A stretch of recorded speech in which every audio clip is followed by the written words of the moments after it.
Hugly's Halloween by Ted Arnold.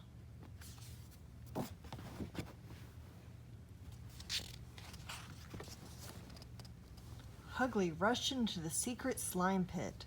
"Booter, got Grubble, come quick," he cried. "The people world is going crazy." "Let's have a look," said Booter. "This I gotta see," said Grubble. They followed Hugly into a hatchway in the tunnel. The hatchway opened underneath a bed in the people child's room where Hugly played. "The people have all turned into monsters," said Hugly. "Look!"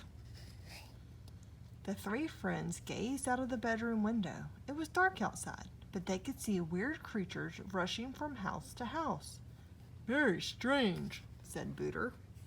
"I wonder what's going on." They watched a group of the creatures carrying bags up to a house and knock on the door. The door opened. A people hand reached out and dropped something into each of their bags. One creature lifted something off its head. "Look," said Booter, "the creatures are just people children."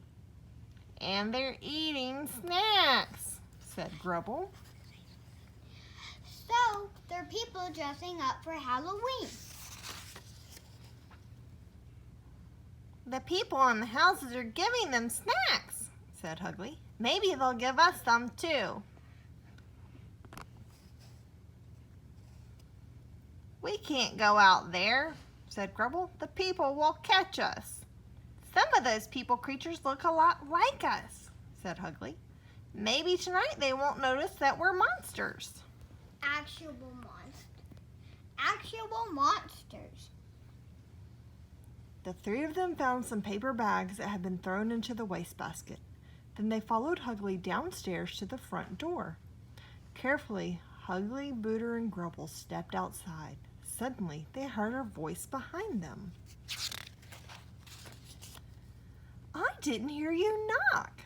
It was the people mother, and she had caught them. The three monsters froze with fear. "Those are very nice costumes," she said. Then she added, "Well, aren't you going to say trick or treat?" Hugly had never spoken directly to a people person before. Finally, he stammered, "Trick or treat?" The people mother smiled and dropped something in each of their bags. "Happy Halloween," she said, and shut the door. "Yeah," Grubble cheered. "Hugly, you're a genius. Let's get some more goodies." The three monsters hurried out into the crowds of other creatures. They gathered treats from every house in the neighborhood. Every house but one. "I wonder why no people children have gone up there," said Hugly. "More treats for us," said Grubble. "Let's go." The dark old house creaked and groaned when they stepped on the porch. When Grubble knocked, the door swung open with a screech, but no one was there. "I don't like this place," said Hugly. "There must be treats in here somewhere," Grubble insisted. He stepped inside. "Come on," said Booter. "There's nothing to be afraid of." She followed Grubble. Hugly didn't want to be left alone on the porch, so he scrambled inside after Booter. The door screeched and then closed. Slam! Hugly tried to open it again, but he couldn't. "Booter, Grubble, come help me," he said, tugging at the doorknob. No one answered. "Booter, Grubble?" They were gone. Hugly searched through the dim, dusty room. His knees began to tremble. "Booter," he whispered. "Grubble?" He stepped around a corner and faced a monster. "Yikes!" yelled Hugly. But then he realized he was seeing himself in a mirror. "Phew," he said. "That was silly. I scared myself." He wiped cobwebs from his head and turned. "Boo!" yelled a ghost.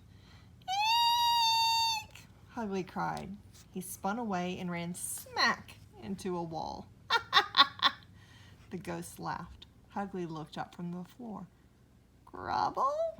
He asked. Grubble pulled a white cloth off of his head.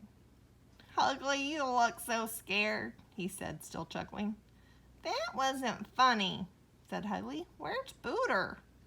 I don't know, said Grubble. I've been looking for treats. Together they searched room after room, but they couldn't find Booter. They crept down a very long, very dark hallway. Boo! Said a giant metal monster. Crash! Clang! It stepped in front of them and waved a gleaming sword. Ah! Grubble and Hugly both screamed and tripped over each other, trying to run away. The metal monster laughed. Hugly and Grubble looked up from the floor. Booter? They asked. Booter pulled the head off the metal monster. You two look so scared, she said, still chuckling. That wasn't funny, said Hugly, so quit laughing and help us get out of here. Well, said Booter, what do we use when we can't use a door? A bed, said Hugly. Why didn't I think of that, said Grubble. The monsters raced upstairs to the first bedroom they saw. Booter and Grubble dived under the bed. Then Hugly remembered the bag of treats he left downstairs. What? He looked out the bedroom door, but decided not to go down into the spooky old house again. He turned back to the bed. Oh, a little people skeleton started to speak. It climbed out of bed. That isn't funny, said Hugly. You can't scare me again, Booter. Or is it Grubble? Hugly lifted up the skeleton's head. It wasn't Booter or Grubble. Ah! Hugly screamed. He slammed the head back down. Then he dived under the bed as quickly as possible. I heard a scream, said the skeleton father. Is everything okay in here? Asked the skeleton mother.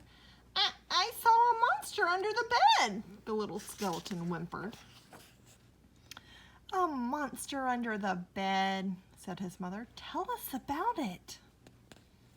The end.